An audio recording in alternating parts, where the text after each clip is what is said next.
आज हम लोग ट्रांजिशन एलिमेंट्स के एनसीईआरटी क्वेश्चन जो है वो डिस्कस करेंगे। इसमें क्वेश्चंस इंटेक्स क्वेश्चन भी शामिल है जो आपको थ्योरी के बीच में दिए होते हैं और पीछे के एक्सरसाइजेस भी हैं। इसमें जो कुछ इंपॉर्टेंट क्वेश्चन हैं आप लोग साथ में रखिए एनसीईआरटी और आप साथ में देखते जाइए।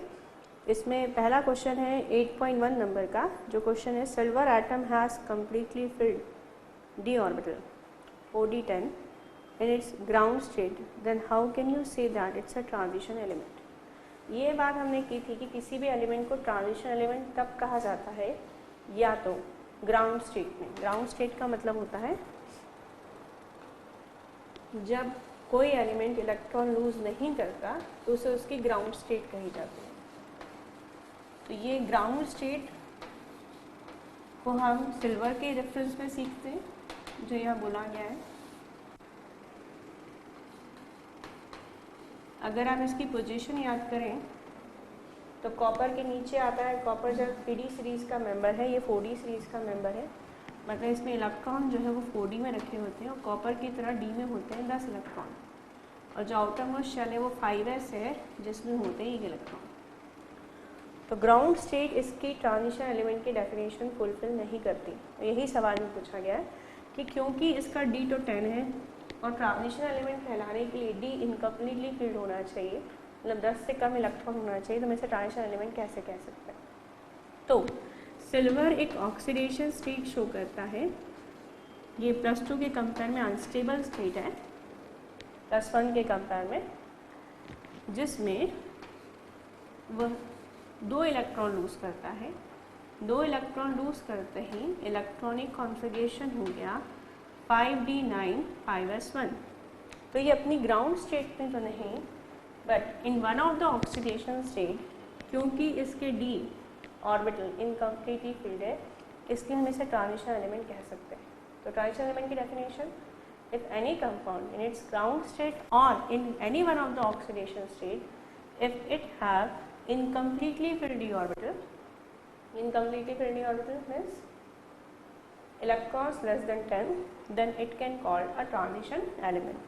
Therefore we can say that silver in oxidation state has incompletely filled d orbital, therefore silver is a transition element. Now we are moving to next question 8.2. in the series scandium to zinc 3D series के बारे में बात की है। The enthalpy of atomization of zinc is lowest, that 126 kilojoule per mole. Why? What do you mean by enthalpy of atomization? जब भी कोई metal reaction करता है तो पहले वो अपनी सॉलिड से गैसियस स्टेट में जाता है, और जैसे कि हम जानते हैं कि किसी भी एलिमेंट में सॉलिड स्टेट के कंपेयर में गैसियस स्टेट में एनर्जी ज़्यादा होती है, तो डेफिनेटली इसमें कन्वर्जन के दौरान उसने एनर्जी एब्जॉर्ब की होगी, and that is called enthalpy of atomisation. और जब वो एनर्जी एब्जॉर्ब करता है तो ये पूछा गया है कि फर्स्ट सीरीज़ के मेंबर यदि हम स्कैंडियम से बात करें और जिंक तक लेके जाएं तो इन सभी में इसकी एंथैल्पी ऑफ एटमाइजेशन सबसे कम क्यों है। इसका मतलब इसे सॉलिड से गैसियस स्टेट में कन्वर्ट होने के लिए सबसे कम एनर्जी क्यों लगती है। ये हम इसके इलेक्ट्रॉनिक कॉन्फ़िगरेशन से समझ सकते हैं, जो कि होता है 3d10 4s2। और यदि मैं कंपेयर करूँ बीच के किसी एलिमेंट क्रोमियम के साथ जिसका कॉन्फ़िगरेशन होता है 3d5 4s1, जिसमें सबसे ज़्यादा बॉन्डिंग की कैपेसिटी है, तो अगर मैं एक जिंक के एटम को दूसरे जिंक के साथ देखूं तो दोनों में कोई बॉन्डिंग नहीं होगी, क्योंकि न इस पहले जिंक के एटम के पास और न ही पास के दूसरे जिंक के एटम के पास कोई अनपेयर्ड इलेक्ट्रॉन है जिससे वो बॉन्डिंग कर सके। जबकि अगर मैं क्रोमियम में बात करूं तो इस क्रोमियम के पास भी 6 अनपेयर्ड इलेक्ट्रॉन हैं, पास वाले क्रोमियम के पास भी 6 अनपेयर्ड इलेक्ट्रॉन हैं।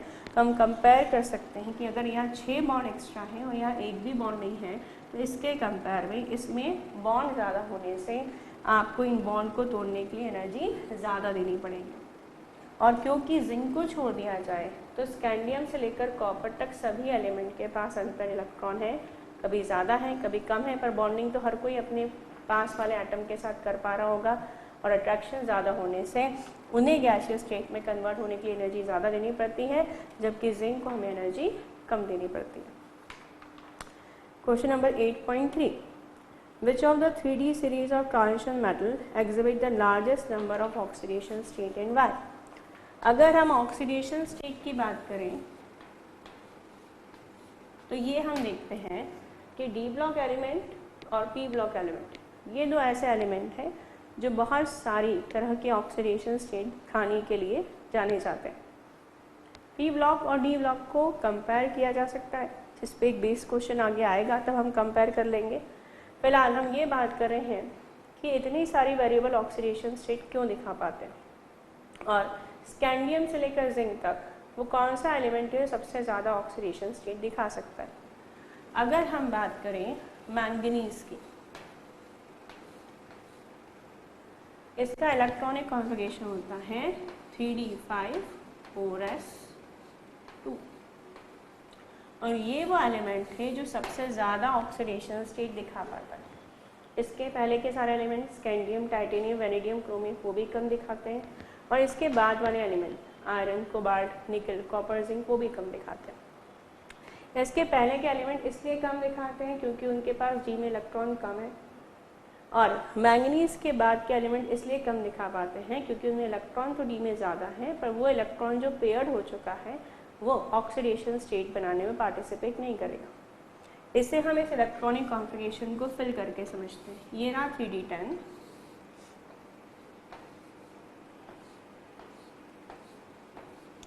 ये 3d है जिसमें 5 अंतर इलेक्ट्रॉन है।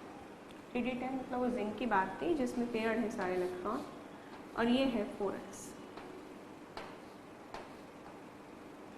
अगर मैं बात करूं तो यहाँ 4s की जब दोनों इलेक्ट्रॉन रिमूव होंगे तो ऑक्सीडेशन स्टेट होगी +2। 4s अपने दोनों इलेक्ट्रॉन रिमूव कर देगा, और इसकी वजह आपको समझने के लिए थोड़ा सा केमिकल बॉन्डिंग में जाना पड़ेगा, जिसमें एक्सचेंज एनर्जी का रेफरेंस होता है कि s को छोड़ दिया जाए तो p, d और f सब हाफ फील्ड स्टेबल होते हैं, मतलब d5, f7 और p3, क्योंकि वो अपनी पोजीशन चेंज करके कुछ एनर्जी रिलीज कर पाते हैं जिसे एक्सचेंज एनर्जी कहते हैं। s में ऐसा कोई बेनिफिट नहीं मिल सकता क्योंकि s के पास अगर एक ही ऑर्बिटल है तो किसी का पोजीशन नहीं एक्सचेंज कर सकता, इसलिए 4s अपने दोनों ही इलेक्ट्रॉन लूज करना प्रेफर करेगा क्योंकि उसका हाफ फील्ड स्टेबल नहीं है। और एक एक इलेक्ट्रॉन इन्वॉल्व करूँ तो ये +3, इसे इन्वॉल्व करूँ तो +4, देन +5, देन +6 एंड देन +7। और अगर मैंगनीज के पहले जो एलिमेंट है उनके पास तो डी में इतने इलेक्ट्रॉन है ही नहीं, और मैंगनीज के बाद अगर मैं आयरन की बात करूँ तो अगर आप देखें तो उसके पास डी में 6 इलेक्ट्रॉन है।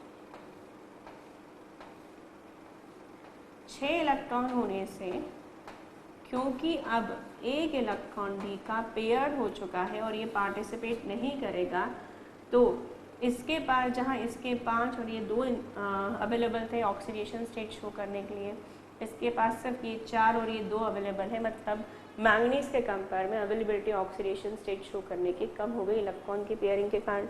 और आयरन से जैसे कोबाल्ट में जाएंगे एक और पेयरिंग हो जाएगी, निकल में और पेयरिंग हो जाएगी, जैसे जैसे अंदर प्रेजेंट डी इलेक्ट्रॉन्स पेयर होते जाएंगे और पार्टिसिपेशन कम कर देंगे। इस तरह मैंगनीज सबसे ज़्यादा टाइप की ऑक्सीडेशन स्टेट शो करता है। क्वेश्चन नंबर 8.4, यहाँ पे EMF रिडक्शन पोटेंशियल का दिया है और कॉपर की एक वैल्यू दी है, और ये पूछा गया है मेटल होने के बाद भी रिडक्शन पोटेंशियल पॉजिटिव क्यों है। 8.4 क्वेश्चन, इसमें रिडक्शन पोटेंशियल सिंबल है that is M, N positive oblique M, और यदि मैं इसे कॉपर के लिए चेंज करूँ तो हो जाएगा Cu2 पॉजिटिव ऑब्लिक Cu, इसकी वैल्यू दी है +0.34, और सवाल ये पूछा गया है कि ये प्लस क्यों है। ये बात हमने की थी कि पोटेंशियल 2 तरह के होते हैं, Rp और OP। Rp और OP की वैल्यू किसी एलिमेंट के लिए किसी particular pair of oxidation state में सेम होती है, बस साइन अपोजिट होते हैं। जैसे यहाँ पर अगर मैं इसे Rp कह रही हूँ और मैं इसे OP बनाना चाहती हूँ, तो मुझे सिर्फ अभी जो इलेक्ट्रॉन गेन करते हुए दिख रहा है कि 2 इलेक्ट्रॉन +2 ऑक्सीडेशन स्टेट थी, इसने 2 इलेक्ट्रॉन लिए और 2 इलेक्ट्रॉन लेने के कारण ये Cu में चेंज हो गया, मतलब इसका रिडक्शन हो रहा है, इसलिए का रिडक्शन पोटेंशियल। और अगर मैं साइन ऐसा बनाती हूँ तो इसका ये मतलब कि इसने 2 इलेक्ट्रॉन दिए, देने के कारण इसका ऑक्सीडेशन हो गया। तो Rp और OP की वैल्यू सेम होती है, बस साइन अपोजिट होते हैं। अब हमें ये एनोमली क्यों लग रही है? क्योंकि कॉपर एक मेटल है और मेटल बेसिकली इलेक्ट्रॉन लेने के लिए नहीं, देने के लिए जाने जाते हैं। तो हम ये मान के चलते हैं कि उनका ऑक्सीडेशन पोटेंशियल पॉजिटिव होना चाहिए, क्योंकि पॉजिटिव साइन बताता है ease of the reaction, reaction का आसानी से होना। तो अगर वो मेटल है, हम एक्सपेक्ट कर रहे हैं मेटल आसानी से ऑक्सीडाइज्ड होगा, वो प्रोसेस इजी है, तो ऑक्सीडेशन पोटेंशियल पॉजिटिव होना चाहिए, जबकि रिडक्शन पोटेंशियल नेगेटिव होना चाहिए। जबकि हम यहाँ उल्टा देख रहे हैं कि कॉपर अपनी 0 से +2 में जाने से ज़्यादा इंटरेस्टेड, अपनी +2 से 0 में जाने में इंटरेस्टेड हो रखा है, और इंटरेस्टेड है इससे प्लस साइन से देखा जा सकता है, मतलब प्लस प्रोसेस का आसानी से होना और माइनस साइन दिखाता है प्रोसेस का आसानी से नहीं होना। इसकी वजह क्या है? तो हमने ये पढ़ा था पोटेंशियल को डिसाइड करने वाली 3 एनर्जी होती है। पहला, जब कोई मेटल सॉलिड से गैसियस स्टेट में जाता है तो वो एब्जॉर्ब करता है एंथैल्पी ऑफ एटमाइजेशन। उसके बाद जब वो गैसियस स्टेट्स में इलेक्ट्रॉन लूज करता है तो वो एब्जॉर्ब करता है एंथैल्पी ऑफ आयोनाइजेशन। और जब वो इलेक्ट्रॉन लूज करने के बाद वाटर से रिएक्ट करता है तो वो एक एनर्जी रिलीज करता है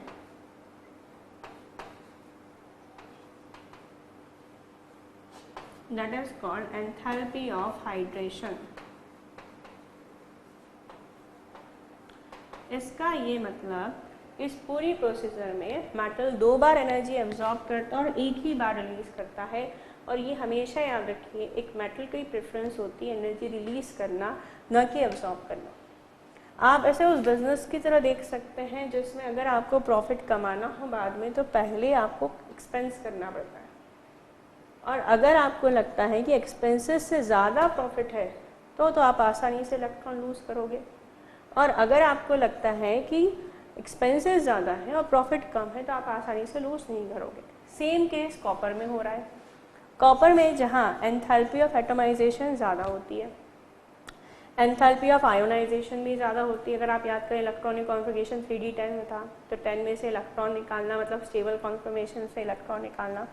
तो जहाँ उसकी एंथैल्पी ऑफ एटमाइजेशन और आयोनाइजेशन एंथैल्पी ज़्यादा होती है, वहीं हाइड्रेशन एंथैल्पी उसकी कम होती है। मतलब उसके केस में अगर वो इलेक्ट्रॉन लूज करता है तो उसमें एक्सपेंस ज़्यादा करने पड़े उसको, और हाइड्रेशन एंथैल्पी का उसको बेनिफिट कम मिल रहा है, इसलिए वो इलेक्ट्रॉन लूज करना आसानी से प्रेफर नहीं करता। इसका मतलब आसानी से वो लूज़ नहीं कर रहा तो माइनस साइन, पर लूज़ करने के बाद गेन करना हो तो वो आसानी से कर रहा है, इसलिए प्लस साइन। क्वेश्चन नंबर 8.4 के बाद हम आते हैं क्वेश्चन नंबर 8.5 में। How would you account for the irregular variation of ionisation enthalpy in the first of the transition series. यहाँ पर इरेगुलरिटी इन आयोनाइजेशन एंथैल्पी के बारे में ये बात डिस्कस की गई है कि हम जनरली ये एक्सपेक्ट करते हैं कि एक मेटल जब अपना पहला इलेक्ट्रॉन लूज करता है तो वो जो आयोनाइजेशन एनर्जी एब्जॉर्ब करता है, सपोज इट इज Ip1, और जब वो फिर सेकेंड इलेक्ट्रॉन लूज करता है that energy is called Ip2। और आपके पास पढ़ते हैं पीरियोडिक प्रॉपर्टीज़ में कि कभी भी कोई एलिमेंट एक साथ सारे इलेक्ट्रॉन लूज नहीं कर सकता, इट्स ए सक्सेसिव प्रोसेस, वो एक के बाद एक करता है। तो हमारे मेटल के पास जितने पहले प्रोटॉन थे उतने ही इलेक्ट्रॉन थे, मगर एक इलेक्ट्रॉन लूज करने के बाद प्रोटॉन के नंबर इलेक्ट्रॉन से बढ़ जाते हैं। इसका मतलब अब ज़्यादा प्रोटॉन कम इलेक्ट्रॉन को अट्रैक्ट कर रहे हैं, और क्योंकि प्रोटॉन का आउटर मोस्ट शेल के इलेक्ट्रॉन पे अट्रैक्शन पहले से ज़्यादा हो चुका है, इस अट्रैक्शन को हटाने के लिए सेकेंड टाइम हमें एनर्जी ज़्यादा देनी पड़ेगी। इसलिए we always expect the first ionization enthalpy should be less than second ionization enthalpy. Clear? बार दोहरा लें इसको कि एक मेटल जब इलेक्ट्रॉन लूज करना चाहता है तो वो कभी भी एक साथ इलेक्ट्रॉन लूज नहीं कर सकता, उसे हमेशा सक्सेसिवली इलेक्ट्रॉन लूज करने पड़ते हैं। और हम ये मान के चलते हैं कि सेकेंड टाइम इलेक्ट्रॉन निकालने में उसे ज़्यादा एनर्जी अब्जॉर्ब करनी पड़ेगी फर्स्ट वाले केस के कंपेयर में। वजह कि जब पहली बार न्यूट्रल एटम से इलेक्ट्रॉन निकलता है तो जितने प्रोटॉन होते हैं उतने ही इलेक्ट्रॉन होते हैं।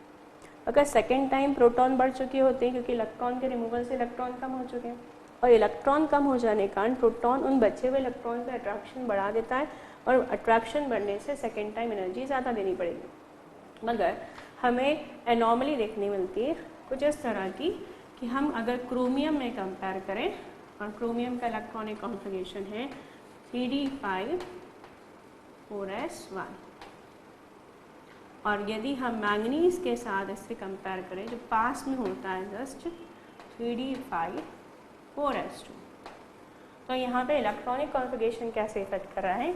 चलिए यदि हम क्रोमियम का पहला इलेक्ट्रॉन निकालते हैं तो पहला इलेक्ट्रॉन निकालने के बाद उसका कॉन्फ़िगरेशन हो जाएगा 3d5 4s0, और इसमें जो एनर्जी लगी सपोज Ip1। अब हमने इसी में से नेक्स्ट इलेक्ट्रॉन निकाला, तब अब ये जो इलेक्ट्रॉन है वो हाफ फिल्ड ऑर्बिटल से निकलेगा, और ये बात हम जानते हैं कि हाफ फिल्ड ऑर्बिटल हमेशा स्टेबल होता है।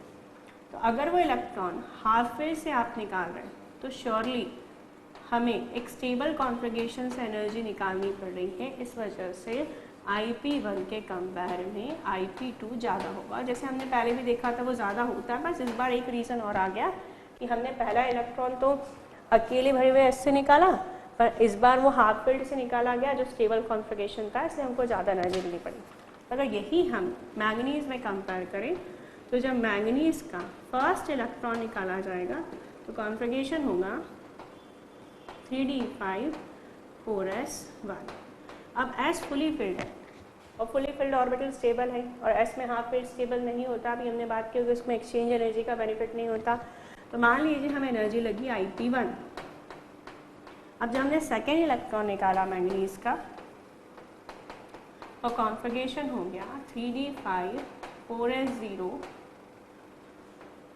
अब हमें एनर्जी लगी 2। इस केस में Ip1 will be more than Ip2। Irregularity देखने के लिए मिली। वजह हम समझ सकते हैं कि जब पहला इलेक्ट्रॉन निकला उस S से तो वो भरा हुआ था तो स्टेबल था, तो निकालने के लिए ज़्यादा एनर्जी लगी। मगर अब S हाफ फिल्ड हो चुका है, जिससे हाफ फिल्ड S जो है वो स्टेबल नहीं होता एक्सचेंज एनर्जी का बेनिफिट नहीं होने से, तो उससे इलेक्ट्रॉन निकालना आसान है, तो हमें सेकेंड आयोनाइजेशन एनर्जी कम लगेगी।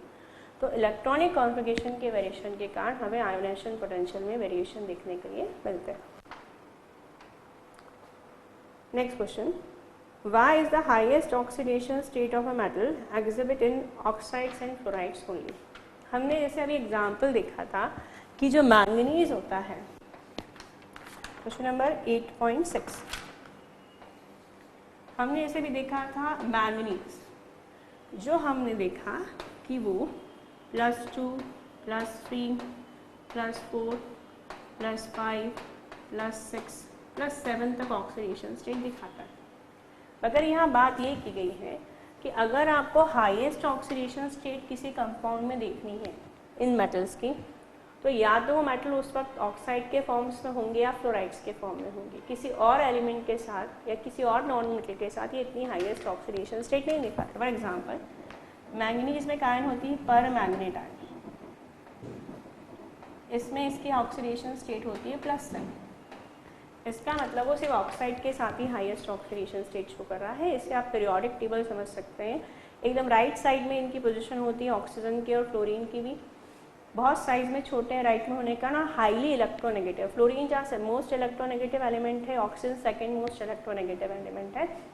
Small size highly electronegative nature उनमें ये प्रॉपर्टी क्रिएट कर सकता है कि वो मेटल से ज़्यादा इलेक्ट्रॉन विड्रॉ करवा सकें, मगर बाकी एलिमेंट क्योंकि इतने इलेक्ट्रोनेगेटिव नहीं होते, वो इतने इलेक्ट्रॉन विड्रॉ नहीं करवा पाते, इसलिए वो हमेशा लोअर ऑक्सीडेशन स्टेट साइड में होते हैं। अब हम नेक्स्ट क्वेश्चन लिख रहे हैं, दैट इज क्वेश्चन 8.8। उसमें एक एलिमेंट है जिसका एटॉमिक नंबर 27 दिया गया है और ये कहा गया है कि उसकी ऑक्सीडेशन स्टेट है फिलहाल +2 और हमें कैलकुलेट करना है उसके लिए स्पिन ओनली मैग्नेटिक मोमेंट।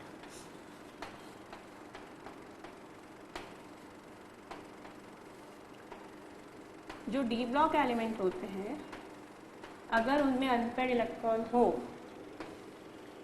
तो वो अनपेयर्ड इलेक्ट्रॉन मैग्नेट की तरह बिहेव करते हैं और वो अपने आसपास एक मैग्नेटिक फील्ड क्रिएट कर देते हैं और उस मैग्नेटिक फील्ड की जो इंटेंसिटी है that is called magnetic moment. इसे म्यू से रिप्रेजेंट करते हैं, यूनिट होती है बोहर मैग्नेटॉन और इसे हम ऑन पेपर निकाल सकते हैं और हम ऑन पेपर जब इसे निकालते हैं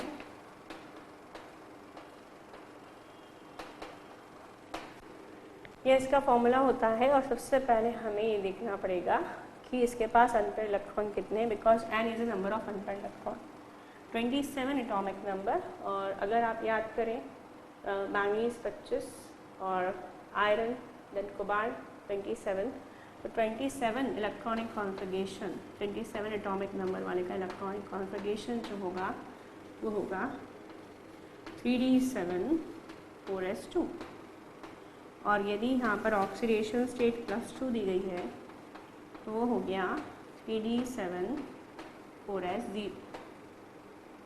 3d7 में अगर हमने d में 7 इलेक्ट्रॉन भरे हैं 1 2 3 4 5 6 7, हमारे पास अनपेयर्ड इलेक्ट्रॉन बचते हैं 3, तो ये हो जाएगा √3 × 3 + 2 that is √3 × 5 that is √15 और हमारी वैल्यू आई 3.87 बोहर मैग्नेटॉन। ये हो गया इसका मैग्नेटिक मोमेंट। मतलब मैग्नेटिक मोमेंट निकालने के लिए इलेक्ट्रॉनिक कॉन्फ़िगरेशन प्रिपेयर करके देखना होता है उसके पास अनपेयर्ड इलेक्ट्रॉन कितने। एक्सप्लेन है क्वेश्चन नंबर 8.9। क्वेश्चन नंबर 8.9 में बोला गया है कि why cuprous ion is unstable in aqueous medium।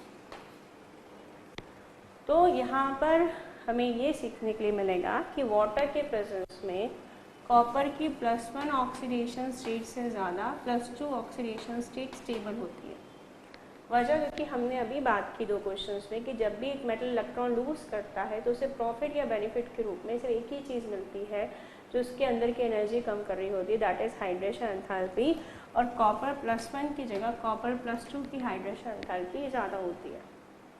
तो एक बार दोहरा लें कि जब हम कॉपर +1 से +2 बनाते हैं तब D में 10 इलेक्ट्रॉन में से एक इलेक्ट्रॉन रिमूव कर रहे होते हैं। इसका कॉन्फ़िगरेशन होता है 3d10। उसके बावजूद भी कि इलेक्ट्रॉनिक कॉन्फ़िगरेशन सपोर्ट करते नहीं नज़र आ रहा, पानी के अंदर, क्योंकि हाइड्रेशन एंथैल्पी रिलीज तभी होगी जब पानी को मिलेगा, पानी के अंदर ये आसानी से इसमें चेंज हो जाता है क्योंकि क्यूप्रस के कंपेयर में क्यूप्रिक की हाइड्रेशन एंथैल्पी ज़्यादा होती है। और अगर पानी अंदर मौजूद हो तो क्यूप्रस आयन जो है वो आसानी से चेंज हो जाती है क्यूप्रिक आयन में प्लस कॉपर में। तो ये रेडॉक्स रिएक्शन का टाइप है। तो डेफिनेटली एक एलिमेंट इलेक्ट्रॉन लूज करेगा और एक गेन करेगा। तो यहाँ इसने लूज किया एक इलेक्ट्रॉन जिससे इसका क्या हो गया ऑक्सीडेशन, और लूज किया गया एक इलेक्ट्रॉन दूसरी क्यूप्रस आयन ने एब्जॉर्ब की, तो ये हो गया रिडक्शन।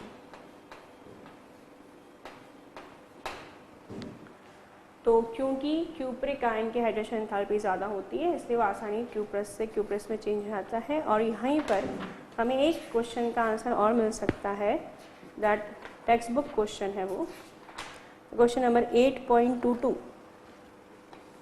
जिसमें ये सवाल पूछा गया है what is disproportion reaction. In text question है कि एक्सरसाइज का क्वेश्चन है व्हाट इज डिसप्रपोर्शन रिएक्शन।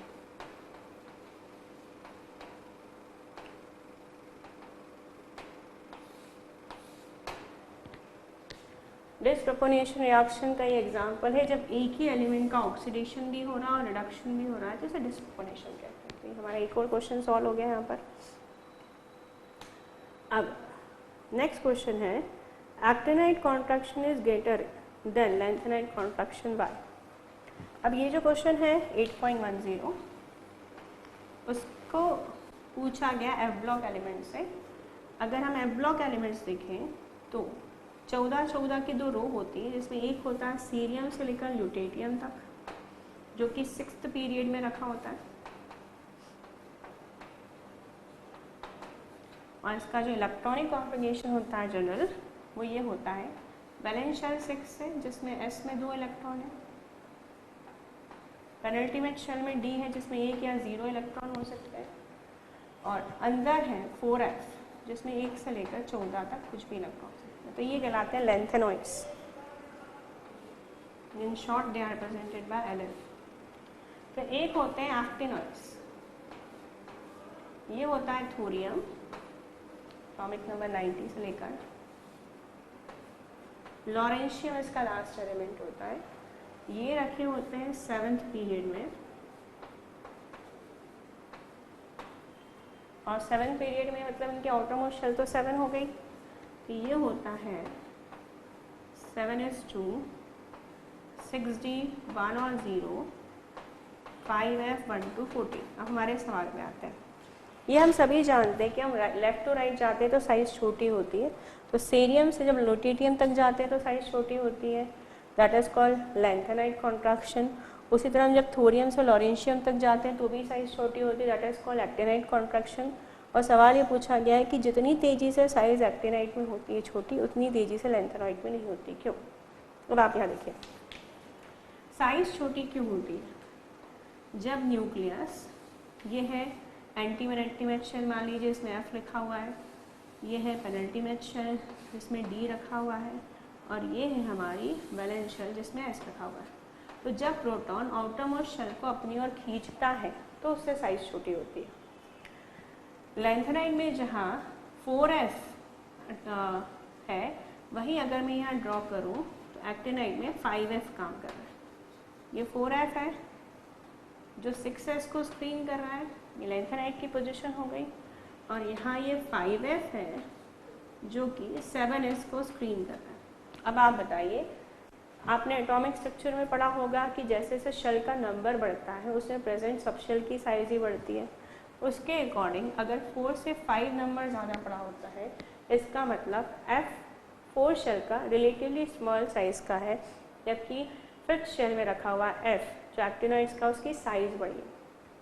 अब ये भी हम जानते हैं साइज़ भले वेरी करे, इनकी इलेक्ट्रॉन कैपेसिटी सेम होती है, 14 से ज़्यादा इलेक्ट्रॉन तो किसी में नहीं आते हैं, चाहे कोई बड़ा हो चाहे छोटा। अब एक बड़ी जगह पर अगर कम इलेक्ट्रॉन रखे हैं, रिलेटिवली कम, दोनों बराबर है, फिर कम क्यों का, रिलेटिवली बात करें, छोटी जगह पे 14 है, बड़ी जगह पे 14 है, तो बड़ी जगह में जब 14 इलेक्ट्रॉन आ रहे हैं, बड़ी जगह से मतलब 5f है, तो उन्हें ज़्यादा फैलने का मौका मिलेगा। फैलने से जो स्क्रीनिंग है, हमने बात की थी, screening is like a barrier between valence shell and the nucleus. और आप अगर कह रहे हैं स्क्रीन पुअर हो रही है, तो आप उस पर्दे से कंपेयर कीजिए जिसमें धागे कम है। अगर कम धागे वाला पर्दा बीच में होगा तो रोशनी जो है वो बहुत आसानी से आ सकेगी। वैसे ही क्योंकि 5f साइज में बड़ा है, उसमें इलेक्ट्रॉन आसानी से फैल जाते हैं, जिससे वो एक ऐसे पर्दे की तरह काम करता है जिसकी स्क्रीनिंग पुअर हो सकती है। जैसे कंपेयर करें कि ये कागज़ है और ये एक नेट है, और क्योंकि स्क्रीनिंग पुअर है, आसानी से न्यूक्लियस जो है वो 7s को खींच सकता है, और जिसके कारण साइज़ जो है वो एक्टिनाइड में ज़्यादा छोटी हो जाती है। इसलिए लैंथेनाइड कॉन्ट्रैक्शन से ज़्यादा एक्टिनाइड कॉन्ट्रैक्शन होता है। अब हमारे क्वेश्चन नंबर, हम एक्सरसाइज के क्वेश्चन स्टार्ट करें, जिसमें हमारे क्वेश्चन नंबर 8.2 पर, और 8.2 में कंपेयर किया गया है कि अगर हम मैंगनीज +2 और आयरन +2 दोनों को कंपेयर करें तो इससे जो कंपाउंड बनेगा वो बनेगा Mn+3, और इससे जो कंपाउंड बनेगा वो Fe+3 बनेगा। एक एक इलेक्ट्रॉन और लूज कर दिया जाए तो। और ये पूछा गया है कि आयरन के कंपाउंड जिनमें +3 ऑक्सीडेशन स्टेट होती है, they are more stable than the manganese compound in which they have +3 oxidation state। बहुत आसानी से समझा जा सकता है यार इलेक्ट्रॉनिक कॉन्फिगरेशन की मदद से। सबसे पहले हम आयरन की +2 ऑक्सीडेशन स्टेट की स्टेटस देखते हैं। इसमें इलेक्ट्रॉन होते हैं 6 और इसका मतलब ये हो चुका है 3d6 4s0 क्योंकि 2 इलेक्ट्रॉन लूज कर चुका है। मैंगनीज की स्टेटस अगर हम देखें +2 में तो ये है 3d5 4s0। अब इलेक्ट्रॉनिक कॉन्फिगरेशन से आप आसानी से समझ जाएंगे, समझ गए होंगे। हमने पढ़ा है अभी तक कि अगर ये +3 ऑक्सीडेशन स्टेट शो करेगा तो इसे बेनिफिट ही मिलेगा। किस चीज़ का बेनिफिट? कि इसका इलेक्ट्रॉनिक कॉन्फिगरेशन 3d6 से जैसे 3d5 होगा वो हाफ फिल्ड हो जाएगा और वो स्टेबल हो जाएगा रिलेटिवली पहले से ज़्यादा। मतलब इसे एक इलेक्ट्रॉन लूज करके फ़ायदा हो रहा है क्योंकि ये पहले से ज़्यादा स्टेबल हो रहा है। जबकि यदि मैंगनीज इलेक्ट्रॉन लूज किया तो ये अभी स्टेबल है क्योंकि ये हाफ फिल्ड है, और अगर इसने एक इलेक्ट्रॉन और लूज किया तो इसे नुकसान होगा क्योंकि ये अनस्टेबल हो जाएगा।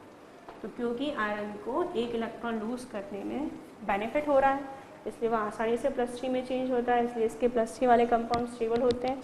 लेकिन मैंगनीज को इलेक्ट्रॉन लूज करने में नुकसान हो रहा है इसलिए वो लूज नहीं करना चाहता, इसलिए +3 में उसके कंपाउंड अनस्टेबल होते हैं। Now question number 8.6। 8.6 में जैसे हमने भी क्वेश्चन डिस्कस किया था कि भले ही एलिमेंट अपनी हाईएस्ट ऑक्सीडेशन स्टेट +6 और +7 तक ले जाते हो, पर अक्सर वो अपनी हाईएस्ट ऑक्सीडेशन स्टेट सिर्फ ऑक्सीजन और फ्लोरीन के साथ दिखाते हैं। उससे रिलेटेड क्वेश्चन कहा गया है कि हमें कुछ एलिमेंट ऐसे बताने हैं जिनके ऑक्साइड्स या ऑक्सो आयंस में वो अपनी ऑक्सीडेशन स्टेट ग्रुप के बराबर दिखा रहे हैं। तो हम पहला एलिमेंट लेते हैं क्रोमियम। क्रोमियम अगर हम ग्रुप नंबर देखें, स्कैंडियम देखिए, टाइटेनियम, वैनेडियम और क्रोमियम, ये इसकी पोजीशन है। इसकी 2 आयंस देखते हैं। ग्रुप नंबर देखें तो 3rd 4 5 6। एक मैंगनीज का हम एग्जाम्पल ले लेंगे, दैट इज 7। तो अगर हम ये इसके कुछ ऑक्सो आयंस बनाओ, जैसे क्रोमियम की पहली ऑक्सो आयन बनाई वाली Cr2O7 2 negative which is called dichromate ion. तो हमें पहले क्वेश्चन क्लियर है, हमें ऐसी आयंस बतानी है मेटल्स की जिनमें उनकी ऑक्सीडेशन स्टेट उनके ग्रुप के बराबर निकलते हैं। और सेकेंड क्रोमियम की मैंने बनाई chromate ion, that is CrO4 2 negative. The orange colour and yellow colour ion हमने बात की है लेक्चर में इसके बारे में। और अगर आप ऑक्सीडेशन स्टेट निकालें तो कुछ ऐसे निकलती है, 2x क्रोमियम की निकालनी है, 7 मल्टीप्लिकेशन में -2, मतलब बेस वैल्यू मल्टीप्लाई होती है, ऑक्सीजन की -2 होती है, इज इक्वल्स टू -2। आप x से सॉल्व करेंगे तो आएगा +6। तो यहाँ क्रोमियम की ऑक्सीडेशन स्टेट भी +6 है और ग्रुप नंबर भी 6। यहाँ देख लीजिए, यहाँ अगर हम इसे सॉल्व करते हैं तो जाएगा x + 4 × -2 इज इक्वल्स टू -2, और इसे सॉल्व करेंगे तो यहाँ भी x आएगा +6। तो ये 2 एग्जाम्पल हो गया जिसमें ऑक्सो आयन से ऑक्सीजन बताया जहाँ ऑक्सीडेशन स्टेट ग्रुप नंबर के बराबर है। अगर हम मैंगनीज को लेकर बात करें तो इसके आयन आते हैं permanganate ion MnO4 negative.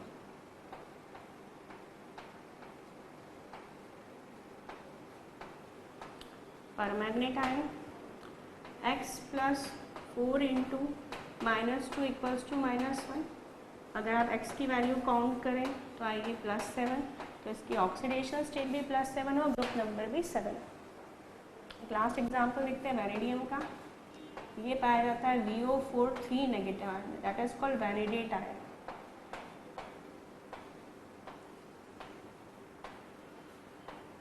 और अगर इस वैनेडेट आयन में आप वैनेडियम के ऑक्सीडेशन स्टेट निकाले तो 5 आनी चाहिए। x + 4 × -2 is equals to -3, solve करेंगे तो x आएगा 5। तो ये हमारा सवाल था कि हमें ऐसी ऑक्सो आयंस बनानी थी जिनमें जो मेटल की ऑक्सीडेशन स्टेट आ रही है वो ग्रुप नंबर के बराबर है। क्वेश्चन नंबर 8.7, और ये जो 8.7 नंबर क्वेश्चन है वो कॉम्पिटिटिव और बोर्ड्स दोनों के हिसाब से वेरी आईएमपी क्वेश्चन की कैटेगरी में रख सकते हैं।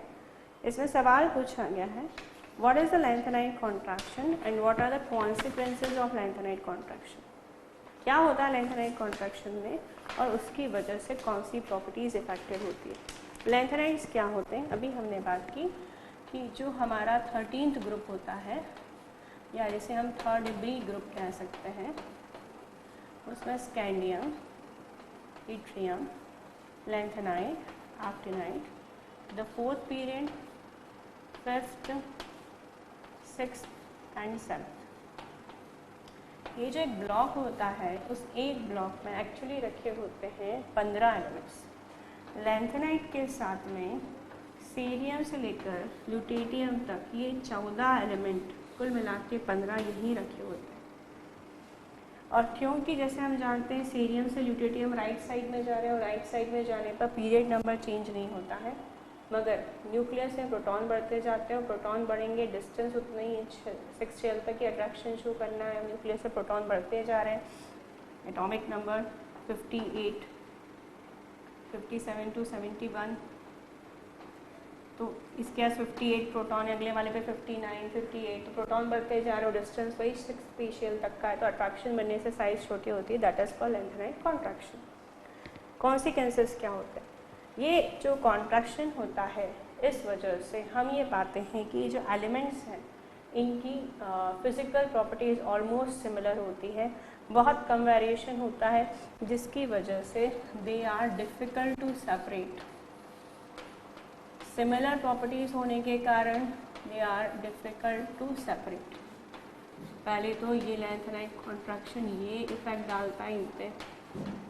दूसरा जो है वो ये है कि साइज़ छोटी होने से ये थोड़ा सा पोर्शन केमिकल बॉन्डिंग 50 रूल में आता है। साइज़ छोटी होने से पोलराइजेशन बढ़ता है, जिससे कोवेलेंट कैरेक्टर बढ़ता है।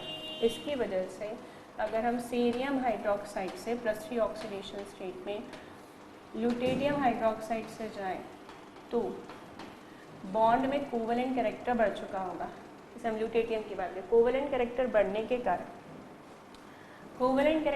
के कारण होता यह है कि पानी में आयोनाइजेशन कम हो जाता है, क्योंकि पानी में वो चीज़ें टूटती है जिनमें बॉन्ड मूल आयनिक हो, तो कोवेलेंट कैरेक्टर इनका आयोनाइजेशन पानी में कम कर देता है, इससे बेसिक कैरेक्टर कम हो जाता है। तो second property affected is decrease in basic character. छोटी साइज कोवेलेंट कैरेक्टर बढ़ाएगी, कोवेलेंट कैरेक्टर बढ़ने से पानी में आयन कम हो जाएगा, OH कम देगा कंपाउंड, तो बेसिक कैरेक्टर कम होगा। थर्ड हमको यहाँ देखने के लिए मिलता है कि ज़िरकोनियम, हाफनियम, रदरफोर्डियम, ये 3 एलिमेंट ऐसे जिनकी साइज सेम हो जाती है। वजह हमने देखी थी कि यहाँ 57 के बाद सीधे 72 एटॉमिक नंबर का एलिमेंट रख रहे हैं। 5 to 6 इसके पास एक्स्ट्रा शेल है, हाफनियम के पास एक्स्ट्रा शेल साइज बढ़ाएगी, मगर 72 एटॉमिक नंबर बता रहा है कि इसकी असली जगह यहाँ नहीं है, वो कहीं राइट साइड में। राइट साइड वाला एलिमेंट हमेशा साइज में छोटा होता है, तो एडिशन ऑफ शेल साइज बढ़ा रहा है। राइट साइड में जाने का कॉन्ट्रैक्शन साइज कम कर रहा है, जिससे ये जो एलिमेंट है इनकी साइज जो होती है सिमिलर होती है। तो हम ये कह सकते हैं कि ये कहलाती है 3D सीरीज, ये 4D, ये 5D और 6D। तो similar size of 4D, 5D and 6D element.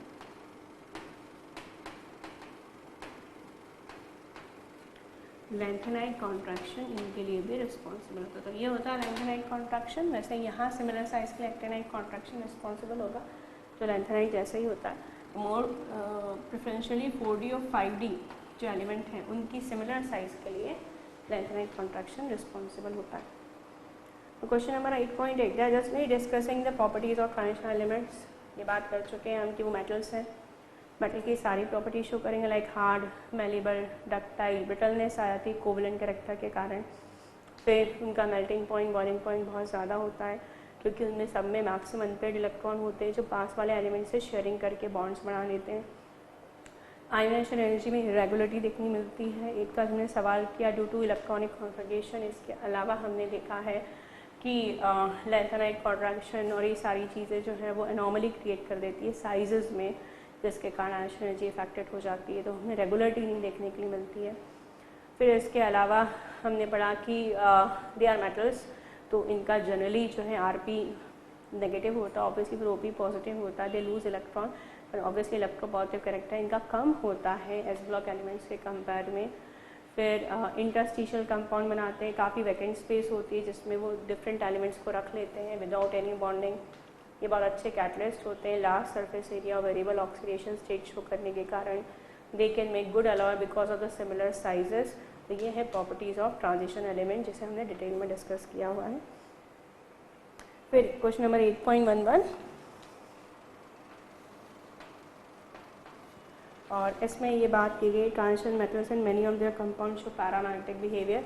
Paramagnetic behaviour होने के लिए डी ब्लॉक में अनपेयर्ड इलेक्ट्रॉन बहुत ज़रूरी है। तो अगर आप जिंक को छोड़ दें तो बाकी सभी एलिमेंट्स के पास अनपेयर्ड इलेक्ट्रॉन है, और ये अनपेयर्ड इलेक्ट्रॉन क्योंकि हमने डिस्कस किया था वो एक मैग्नेट की तरह मूव करते हैं और मैग्नेट की क्रिएट हो जाती है मैग्नेटिक फील्ड जो कि outer most electric magnetic field में अट्रैक्ट हो जाती है, therefore they are called paramagnetic substance.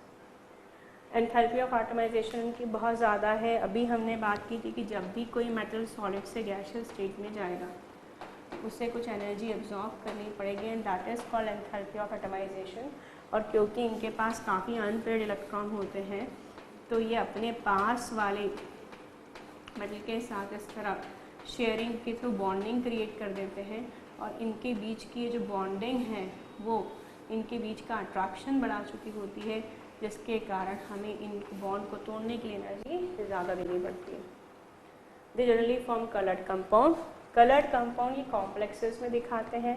हमने पढ़ा था कि जैसे लिगेंड इन ट्रांजिशन मेटल को अप्रोच करता है वैसे ही ये जो D5 है ये स्प्लिट अप हो जाते हैं, और स्प्लिट अप होने से इनके बीच में जो गैप है वो विजिबल लाइट से क्रॉस किया जाता है, और इस क्रॉसिंग को कहते हैं DD ट्रांजिशन। और जब ये क्रॉस करते हैं तो क्योंकि विजिबल लाइट एब्जॉर्ब करते हैं, जैसे कि हमने टाइटेनियम का एक एग्जाम्पल देखा था, तो विजिबल लाइट एब्जॉर्ब हो रही है तो रिलीज विजिबल लाइट होती है, इसे कॉम्प्लेक्स में ये कलर दिखाते हैं। They are very good catalyst, very good.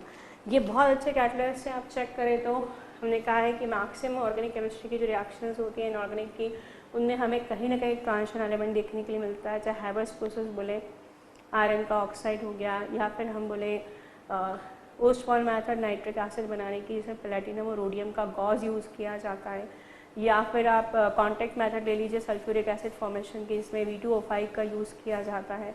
वजह यह है कि इनका सरफेस एरिया बहुत ज़्यादा होता है, तो इनके काम करने का तरीका ऐसा होता है कि कैटलिस्ट का मेन काम है स्पीड बढ़ाना। तो स्पीड बढ़ाने के लिए उसे एनर्जी लगती है, एक्टिवेशन एनर्जी। तो जब ये रिएक्टेंट को अपने ऊपर एब्जॉर्ब करता है तो जो एनर्जी रिलीज़ होती है, एब्जॉर्प्शन इज एक्सोथर्मिक प्रोसेस, तो जो एनर्जी रिलीज़ होती है वो एक्टिवेशन एनर्जी में यूज़ कर लेता है। फिर क्योंकि ये कई तरह के वेरिएबल ऑक्सीडेशन स्टेट यूज़ कर सकते हैं, हमने बात की थी कि अगर अल्कली के पास जाए तो वो लिमिटेड है +1 को लेकर, अल्कलाइन की बात करें तो वो लिमिटेड है +2 को लेकर, जबकि ये रिएक्टेंट के अकॉर्डिंग उसे अलग अलग ऑक्सीडेशन स्टेट प्रोवाइड कर सकते हैं। तो किसी रिएक्टेंट के लिए ज़्यादा कन्वीनियंट होता है इनके साथ रिएक्शन करना, क्योंकि अपनी चॉइस के अकॉर्डिंग ऑक्सीडेशन स्टेट रख सकता है। दूसरा, जब वो जुड़ेगा तो उसमें रिलीज होने वाली एनर्जी उसको एक्टिवेशन एनर्जी में काम आ जाएगी जो उसकी स्पीड बढ़ाएगी, और इन सारी प्रॉपर्टी कारण बहुत अच्छे कैटलिस्ट का काम करते हैं। इंटरस्टिशियल कंपाउंड अभी हमने जिक्र किया था क्वेश्चन नंबर 8.12 कि जो इंटरस्टिशियल कंपाउंड होते हैं उनमें होता यह है कि डी ब्लॉक एलिमेंट के पास काफ़ी सारी स्पेसेस खाली होती हैं। इनमें ये छोटे छोटे एलिमेंट्स बिना बॉन्डिंग के रहने आ जाते हैं, एज ए गेस्ट आप कह सकते हैं, like boron, carbon, hydrogen, nitrogen, और ये कहलाते हैं इंटरस्टिशियल कंपाउंड। क्योंकि ये जो खाली जगह जहाँ पर ये आकर अपनी जगह बनाते हैं, these are called interstitial void, therefore these compound are called interstitial compound। इनके लिए पहले माना जाता था they are doing without any bonding, इसलिए प्रॉपर्टीज पे इफेक्ट नहीं करते, इसलिए इन्हें मेटलिक कंपाउंड भी कहते थे। जैसे हाइड्रोजन के इसे मेटलिक हाइड्राइड कहते हैं। पर अब देखा गया प्रॉपर्टी को इफेक्ट करते हैं, यानी कि एक्सपांड होते हैं थोड़ा सा, और इनका एक्सपांशन जो है वो क्रिस्टल की डेंसिटी कम कर देता है। एक तो ये खास बात। दूसरा, कार्बन कई बार आके इतनी हार्डनेस बढ़ा देता है कि जो कार्बाइड से उनकी हार्डनेस डायमंड तक पहुंच जाती है। दूसरी characteristics, they make the substance very hard. तीसरी एक खासियत, they are called non stoichiometric compound.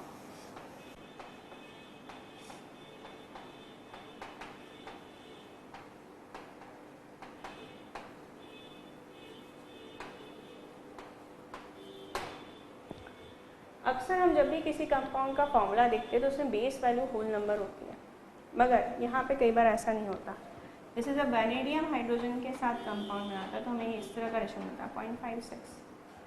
जब टाइटेनियम हाइड्रोजन के साथ कंपाउंड बनाता है तो हमें मिलता है करीब 1.7। इस बेस वैल्यू का फ्रैक्शन में होना इसलिए पॉसिबल है क्योंकि जब प्रॉपर बॉन्डिंग हो रही होती है तो इलेक्ट्रॉन एक्सचेंज जो होते हैं वो बेस वैल्यू में आते हैं। सपोज इसने 2 लूज किए, इसने एक, तो इधर बेस में 1 आ जाएगा, इधर 2 आ जाएगा। और इलेक्ट्रॉन कभी फ्रैक्शन में एक्सचेंज होते हैं नहीं, किसी ने 1.5 दिया और किसी ने 2.5 लिया। अब क्योंकि यहाँ पे जहाँ तक बात करें कोई बॉन्डिंग तो है नहीं, यहाँ कितनी खाली जगह है किसी मेटल के पास में, कितना मेटल्स अवेलेबल, उस बेसिस पे आता। तो हो सकता है जितना ये था उसके 0.56 आधा ही हाइड्रोजन अंदर आ सका क्योंकि जगह ही नहीं थी खाली।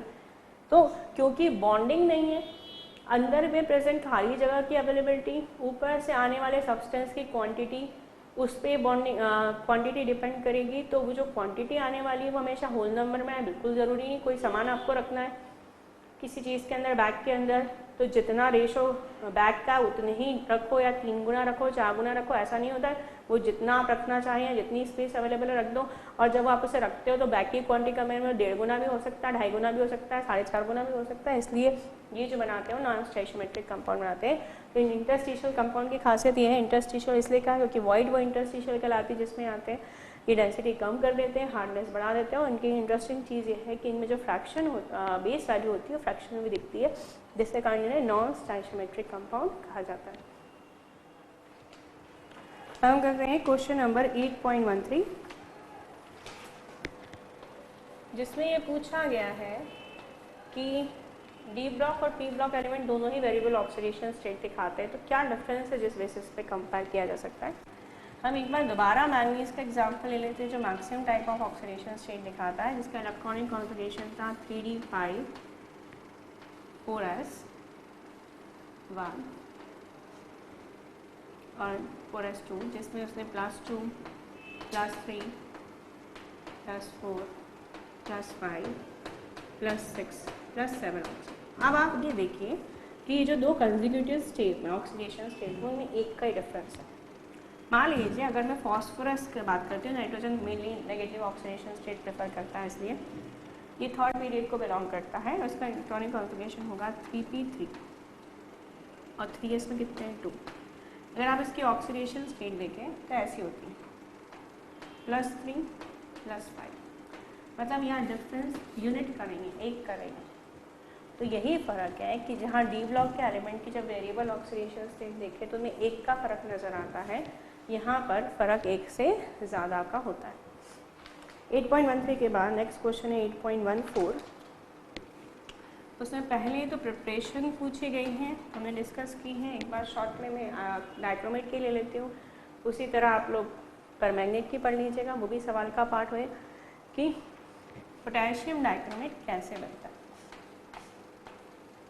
याद करें तो हम इसके लिए एक और यूज़ करते थे क्रोमाइड, दैट इज पहली स्टेप में जो क्रोमाइड होता था वो होता था FeO.Cr2O3। इसकी हम रोस्टिंग करवाते थे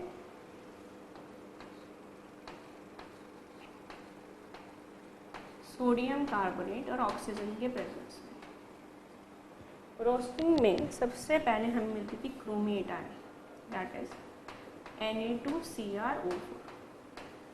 साथ में क्योंकि आयरन का ऑक्सीडेशन हो रहा है, वो अपनी +2 ऑक्सीडेशन स्टेट से +3 में चेंज हो जाता था, हमें मिलता था Fe2O3। और मैंने कहा था आपसे कि अगर आप 12th बोर्ड के स्टूडेंट हैं तो बैलेंसिंग सीखना ज़रूरी है। अगर आप ये एक वैल्यू याद रखें कि Fe2O3 जो है वो 2 मोल बन रहा है तो हमारी बैलेंसिंग बहुत आसान हो जाएगी। 4 मोल हो गए इसके, और इसे 4 करने के लिए यहाँ 4 से मल्टीप्लाई किया, हमारे क्रोमियम हो गए 8, और 8 करने के लिए यहाँ 8 से मल्टीप्लाई हुआ, और सोडियम क्योंकि 16 हो चुके हैं यहाँ भी 8 से मल्टीप्लाई हो गया। कार्बोनेट सर अक्सर गर्म करने पर CO2 गैस रिलीज करते हैं, तो इस तरह 8 मॉलिक्यूल्स ऑफ CO2 रिलीज हुआ, और यहाँ के कंपेयर में यहाँ पर ऑक्सीजन कम पड़ेंगे तो 14 ऑक्सीजन बैलेंस करने के लिए 7 से मल्टीप्लाई कर दिया। तो पहली स्टेट में क्रोमाइड ओर जो है उस क्रोमाइड ओर से बनेगा chromate ion, sodium chromate.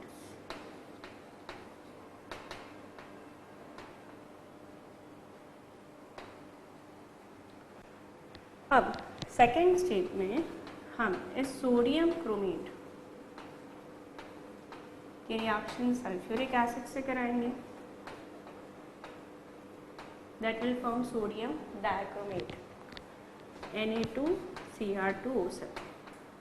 Just आपके लिए रिविजन है क्योंकि हम डिटेल में प्रोसेस डिस्कस कर चुके हैं थ्योरी में, आप आसानी से देख सकते हैं उसमें। और साथ में बनेगा Na2SO4। और जैसे हम देख सकते हैं हमारे पास 8 ऑक्सीजन है, वहाँ हमने सिर्फ 7 ही यूज़ की है, एक मॉलिक्यूल निकल गया वाटर। ये हो गई सेकेंड स्टेप हमने जिसमें सोडियम डाइक्रोमेट बना दिया। क्योंकि हमें पोटेशियम डाइक्रोमेट बनाना है, हम इस बनने वाले सोडियम डाइक्रोमेट को KCl के साथ ट्रीट करेंगे, रिप्लेसमेंट करा दिया। ये तो बहुत ही आसान तरीका है, सोडियम की जगह पोटेशियम आ जाएगा और पोटेशियम की जगह सोडियम आ जाएगा, तो ये बन जाएगा पोटेशियम डाइक्रोमेट और साथ में मिल जाएगा NaC। एक तो ये पार्ट हुआ इसमें हमें बनाने के लिए कहा गया पोटेशियम डाइक्रोमेट। दूसरा ये पूछा गया कि अगर इस पोटेशियम डाइक्रोमेट का pH बढ़ा दिया जाए, बेसिक कर दिया जाए, तो क्या होगा। ये चीज़ भी हमने पढ़ी हुई है कि ये जो आयन होती है डाइक्रोमेट आयन, जो कि ऑरेंज कलर की होती है, अगर उसका pH 7 से ज़्यादा कर दिया जाए तो वो क्रोमेट आयन बना लेगी जिसका कलर हो जाएगा येलो। और यदि हमने इस येलो कलर सॉल्यूशन का pH 7 से कम कर दिया तो वो अगेन ऑरेंज कलर में चेंज हो जाएगी। अब यहाँ पे बेसिक मीडियम की बात की तो चलिए वो करके देखते हैं।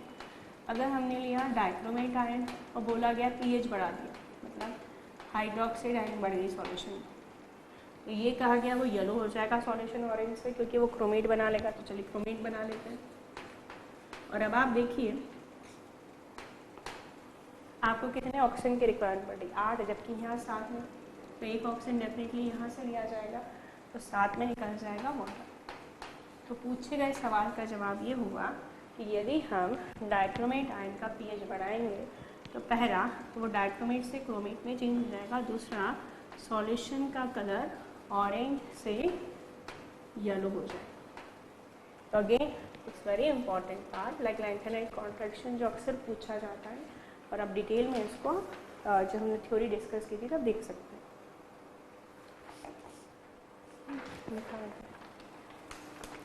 नेक्स्ट क्वेश्चन इज 8.16, जिसमें ये बोला गया है कि पोटेशियम डाइक्रोमेट जो एसिडिक मीडियम में ऑक्सीडाइजिंग एजेंट को शो बिहेव करता है, उसकी एक प्रोसेस करके दिखानी।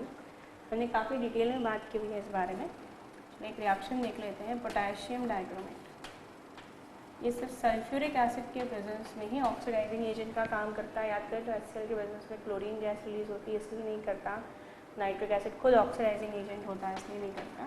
तो मान लीजिए मैं इसकी रिएक्शन करा रही हूँ सल्फ्यूरिक एसिड के प्रेजेंस में, जिसे सबसे पहले हमें शो करने की कोशिश करेंगे कि ये एक ऑक्सीडाइजिंग एजेंट है। तो पहले बनेगा K2SO4 और ये क्रोमियम अपनी ऑक्सीडेशन स्टेट +6 से +3 में चेंज हो जाएगा, तो बनेगा Cr2SO4 होल थ्राइस।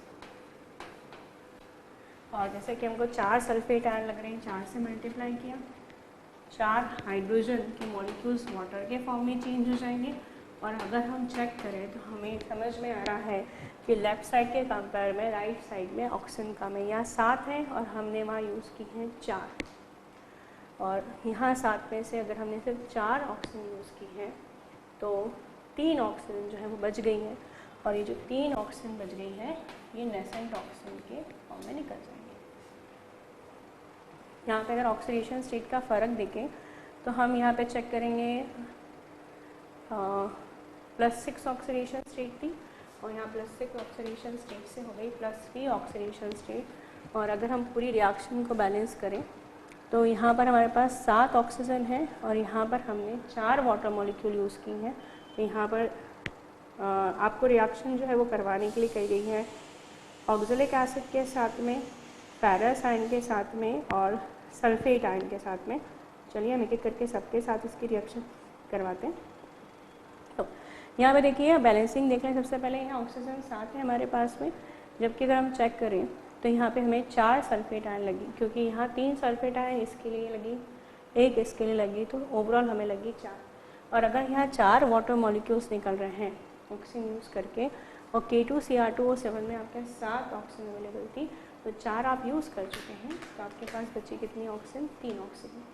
अब अगर मैं इसकी रिएक्शन फेरस आयन के साथ कराऊँ, मतलब फेरस सल्फेट की रिएक्शन देखूँ, तो फेरस सल्फेट ऑक्सीडाइज होकर चेंज हो जाएगा फेरिक सल्फेट में, that is Fe2SO4 whole thrice. ये 2 से मल्टीप्लाई करना पड़ेगा। एक सल्फ्यूरिक एसिड का मॉलिक्यूल हमें और भी लगेगा और साथ में हमें लेनी पड़ेगी एक नेसेंट ऑक्सीजन, क्योंकि अगर पहले वाले पार्ट में ऑक्सीडाइजिंग एजेंट के रूप में काम किया तो सेकेंड पार्ट को नेसेंट ऑक्सीजन लेनी ही पड़ेगी। आपका आयरन बैलेंस हो चुका है, सल्फेट आयन बैलेंस हो चुकी है, तो एक हाइड्रोजन जो है वो H2O के रूप में निकल जाएगा। और टोटल रिएक्शन बैलेंस करने के लिए अगर आप 3 यहाँ मल्टीप्लाई कर देंगे तो ये 6 हो जाएगा। यहाँ 3, यहाँ 3, वहाँ 3 और यहाँ 3 फिर ऐड हो जाएगी रिएक्शन। उसी तरह ऑक्जेलिक एसिड की रिएक्शन बता दूँ मैं आपको। ये जो ऑक्जेलिक एसिड है, जब ये रिड्यूसिंग एजेंट का काम करेगा तो ये नेसेंट ऑक्सीजन के प्रेजेंस में 2 मॉलिक्यूल तो CO2 के ले लेगा और एक H2O निकल जाएगा। और उसी तरह जैसे हमने रिएक्शन को टोटल बैलेंस करने के लिए अगर मैं इसके साथ इसको ऐड कर रही हूँ, तो वहाँ पे अगर 3 नेसेंट ऑक्सीजन है तो इस पूरी इक्वेशन को 3 से मल्टीप्लाई करना पड़ेगा, फिर इन दोनों को ऐड करके हम नेट इक्वेशन बना सकते हैं, जो हमने पहले सीखा हुआ है। आप एक बार वहाँ देख सकते हैं डिटेल में। फिर एक रिड्यूसिंग एजेंट SO2 यूज़ करने के लिए कहा है, वो वाटर और नेसेंट ऑक्सीजन के प्रेजेंस में रिएक्शन करेगा। तो हमने कहा था ये ऑक्सीडाइज होकर बनाता है H2SO4। और अगेन क्योंकि यहाँ हमने एक ही नेसेंट ऑक्सीजन यूज़ किया, उसने 3 नेसेंट ऑक्सीजन बनाई, तो हमें पहले 3 से मल्टीप्लाई करना पड़ेगा इस इक्वेशन को, फिर हमें इस फर्स्ट और लास्ट इक्वेशन को ऐड करके टोटल रेडॉक्स रिएक्शन बना सकते हैं। क्वेश्चन नंबर 8.17 में अलग अलग पोटेंशियल्स दिए हुए हैं, जिसके बेसिस पर आप देख सकते हैं पोटेंशियल्स कुछ स्टेटमेंट बोले हैं जिसको एक्सप्लेन करना है। यहाँ पूछा गया है कि अगर पहले सवाल में आयरन की +3 ऑक्सीडेशन स्टेट को एसिडिक सॉल्यूशन में लिया जाए तो उसकी स्टेबिलिटी करनी है कंपेयर क्रोमियम की +3 से और मैंगनीज की +3 से। या ये कह सकते हैं तीनों में बताना है सबसे ज़्यादा स्टेबल कौन है। तो अगर हम ऑक्सीडेशन स्टेट देखें, आयरन का पेयर देखें +3 +2 का जो प्रोवाइडेड है, तो जो वैल्यू दे रखी है वो देखिए +0.8। क्रोमियम के लिए अगर ये पेयर देखें तो जो वैल्यू दी गई है वो है -0.4। और अगर मैंगनीज के लिए वैल्यू देखें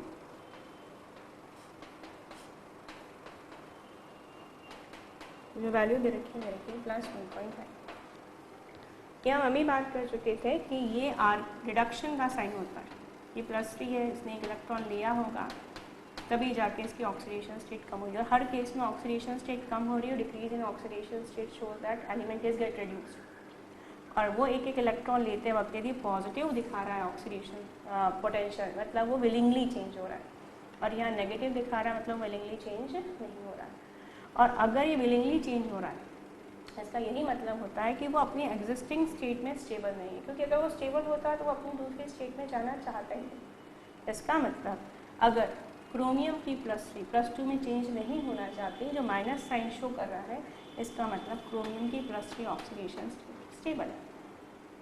इन दोनों में बात करें, दोनों ही अनस्टेबल है, क्योंकि यहाँ पर भी वो चेंज होने का प्लस ऑक्सीडेशन स्टेट दिखा रहा है और यहाँ भी पॉजिटिव वैल्यू दिखा रहा है, पर ज़्यादा किसकी है? ज़्यादा इसकी है। इसका मतलब आयरन की +3 कंपेयर में ज़्यादा स्पीडली मैंगनीज का +3 चेंज हो रहा है। इसका मतलब ये रिलेटिवली ज़्यादा स्टेबल है, ऑर्डर ऑफ स्टेबिलिटी हुई है। उसी तरह अगला सवाल पूछा गया है 8.17 में, the ease with which iron can be oxidized as compared to a similar process for either chromium or manganese। Oxidation की बात की है। अगर हम ऑक्सीडेशन स्टेट की बात करें तो यहाँ पर +9 हम इसकी पेयर जो ले रहे हैं वो सब हम ले रहे हैं +2 वाले। तो देखिएगा क्रोमियम +2, फिर हमने लिया मैंगनीज +2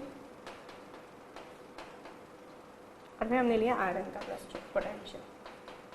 अब रिडक्शन पोटेंशियल है क्योंकि सब में आरपी सब में ऑक्सीडेशन स्टेट कम हो रही है। वैल्यूज चेक करें तो ये 0.9 है, ये -1.2 है और ये -0.2 है। तीनों की माइनस वाली ये तो क्लियर कर रही है कि वो चेंज नहीं होना चाहते न्यूट्रल स्टेट में। अब फिर भी अगर ऑक्सीडेशन की बात की जाए तो हमें अपोजिट करना पड़ेगा हायर, और ये अगर माइनस है तो प्लस हो जाएगा। वैसे अगर मैंगनीज का ऑक्सीडेशन स्टेट शो किया कि वो लेना तो नहीं चाहता तो लूज करना चाहेगा न्यूट्रल स्टेट से, बिल्कुल, क्योंकि प्राइमरी प्लस में आ रही है, मतलब शो कर रहा है वो लूज तो आसानी से कर देगा। ये तीनों में पॉजिटिव वैल्यू ये दिखा रही है कि सभी मेटल्स अपनी जीरो ऑक्सीडेशन स्टेट से +2 में चेंज होना चाहते हैं, क्योंकि उनकी +2 ऑक्सीडेशन स्टेट स्टेबल होगी और वो स्टेबल में ही चेंज होना चाहेंगे। पर ऑर्डर ऑफ स्टेबिलिटी की बात करें तो जिसमें सबसे ज़्यादा वैल्यू दिख रही है इसका मतलब उतनी आसानी से चेंज हो रहा है। तो इन तीनों में सबसे ज़्यादा वैल्यू मैंगनीज +2 की दिख रही है, उससे कम जो दिख रही है वो क्रोमियम की दिख रही है और उससे कम जो है हमको दिख रही है आयरन की दिख रही है। तो ये हो गई तीनों की रिलेटिव स्टेबिलिटी। और फिर से एक बार देख लें, ये तीनों की पॉजिटिव वैल्यू बता रही है कि तीनों आसानी से +2 में चेंज होना चाहते हैं कि +2 स्टेबल है। उसमें भी सबसे आसानी से मैंगनीज चेंज हो रहा है सबसे ज़्यादा पोटेंशियल के साथ, मतलब इसकी +2 ऑक्सीडेशन स्टेट उतनी ज़्यादा है, मतलब जिसका ओपी जितना ज़्यादा होगा उसकी वो ऑक्सीडेशन स्टेट उतनी ही ज़्यादा स्टेबल होगी। अगले क्वेश्चन 8.18 में पूछा गया है कि एलिमेंट्स कलर्ड है कि नहीं है। तो याद रखिएगा D0 और D10 में कलरलेस हो, ताकि कॉन्फ़िगरेशन चेक करने मतलब बस सबसे पहले टाइटेनियम +3 ऐसा कॉन्फ़िगरेशन होता है D1, मतलब ये कलर्ड है। वैनेडियम +3 यहाँ पे कॉन्फ़िगरेशन जो है इसका D2 है, तो ये भी कलर्ड है। कॉपर +1, कॉपर +1 में कॉन्फ़िगरेशन है D10, हमने कहा D0 D10 कलरलेस होते हैं। स्कैंडियम +3, स्कैंडियम +3 में कॉन्फ़िगरेशन 0 है, मतलब ये भी कलरलेस है। मैंगनीज +2, इसमें कॉन्फ़िगरेशन हो रहा है D5, मतलब ये कलर्ड है। आयरन +3, इसमें भी कॉन्फ़िगरेशन जो हो रहा है वो D5 है, मतलब ये कलर्ड है। और कोबाल्ट +2, इसमें भी ऑक्सीडेशन स्टेट के अकॉर्डिंग 7 इलेक्ट्रॉन है, मतलब ये हो गए सारे कलर्ड आयंस, क्योंकि इनमें D में इलेक्ट्रॉन है और इनमें या तो पूरे भरे या नहीं हैं, इसलिए ये हो गए कलरलेस।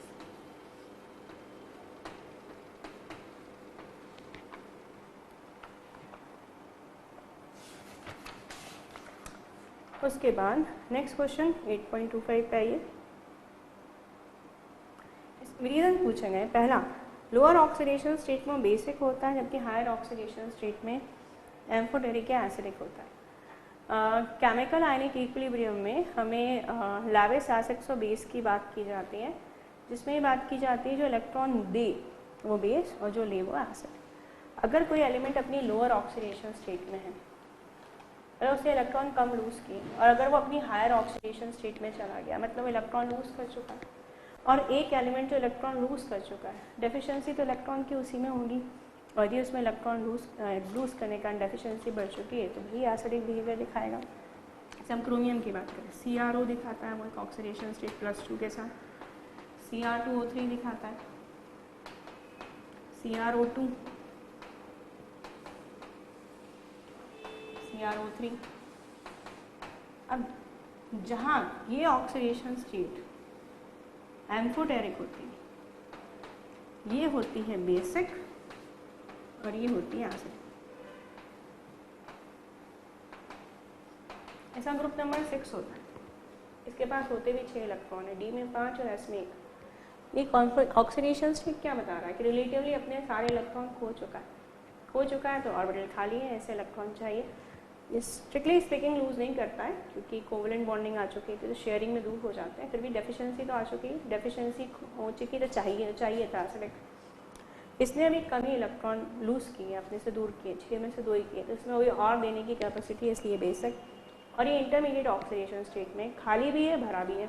खाली है इसलिए ले सकता है, इसलिए एसिडिक, और अभी इलेक्ट्रॉन है तो दे भी सकता है, इसलिए amphoteric.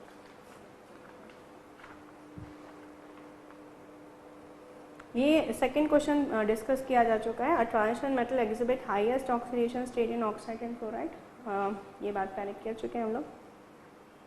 Oxo anions of a metal, the highest oxidation state कौन सी शो कर सकते हैं, ये भी इनडायरेक्टली हम देख चुके हैं। डाइक्रोमेट आयन अपनी हाईएस्ट ऑक्सीडेशन स्टेट शो करता है, क्रोमेट आयन करता है, दैट इज +6, परमैंगनेट आयन करता है, दैट इज +7। तो अपनी highest oxidation state oxo ion से शो करती है, वो हो गया। क्वेश्चन नंबर 8.37, यहाँ पे पूछा गया है कि फर्स्ट ट्रांजिशन सीरीज से कंपेयर में, 3D सीरीज से कंपेयर में जो 4D और 5D सीरीज एलिमेंट्स होते हैं उनकी प्रॉपर्टी में कैसे वेरिएशन देखने के लिए मिलता है। ये हमने काफ़ी जगह डिस्कस किया है कि जब नीचे हम जाते हैं तो जनरली आयनिक एंथैल्पी बाकी एलिमेंट्स में बढ़ती है, अगर एस ब्लॉक और पी ब्लॉक की बात करें। पर हमने एक एनॉमली देखी थी कि जो डी ब्लॉक एलिमेंट्स होते हैं उनमें एटॉमिक नंबर बहुत ज़्यादा बढ़ने के कारण नीचे जाने पर 3D से 4D और 4D से 5D जो वैलेंस इलेक्ट्रॉन उन पर अट्रैक्शन बढ़ जाता है, अट्रैक्शन बढ़ने से उनकी आंसर एनर्जी बढ़ जाती है। तो 3D कंपेयर में 4D 5D की आंसर एनर्जी ज़्यादा होती है। इसके अलावा यदि हम प्रॉपर्टी वेरिएशन करें तो आपको याद करना पड़ेगा कि हमने कहा था क्रोमियम के 2 फैमिली मेंबर्स और टंगस्टन और मॉलिब्डेनम। जहाँ हम देखते हैं क्रोमियम अपनी +6 ऑक्सीडेशन स्टेट में ऑक्सीडाइजिंग एजेंट का काम करने लगता है, वो अपनी स्टेबल नहीं रह पा रहा, इसलिए तो उसे चेंज करना चाहता है, तो इलेक्ट्रॉन लेना चाहता है, कम करना चाहता है। वहीं टंगस्टन और मॉलिब्डेनम के कंपाउंड MoO3 और WO3 वो स्टेबल होते हैं, वो अपनी हायर ऑक्सीडेशन स्टेट को होल्ड करके रख सकते हैं। तो इस तरह जो प्रॉपर्टीज़ हैं वो वैरी करती हैं 3D की 4D और 5D के कंपेयर में, जिन्हें कहा गया हैवी ट्रांजिशन मेटल्स। और इस तरह हमने जितने भी इम्पॉर्टेंट क्वेश्चन सब NCERT के डिस्कस कर लिए हैं, और इसके साथ में जो आपके मॉड्यूल्स हैं उससे क्वेश्चन भी हम लोग डिस्कस करेंगे।